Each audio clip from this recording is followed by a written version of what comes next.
pessoal, tudo bem com vocês? Hoje vem contar as atividades que rolaram nesta quarta-feira. Vem comigo!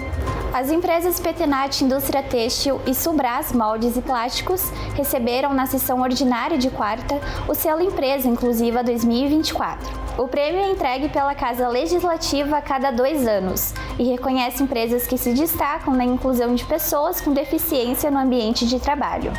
Ainda na quarta, a Câmara recebeu a visita da Escola Municipal Alberto Pasqualini. Os estudantes participaram de uma visita guiada ao Legislativo Caxiense para aprender sobre a história e como funciona o parlamento. Além disso, visitaram alguns gabinetes das vereadoras e vereadores. Vale lembrar que qualquer instituição de ensino pode inscrever sua escola para visitar a Câmara Municipal. Basta entrar em contato com o número de telefone que está aparecendo na tela.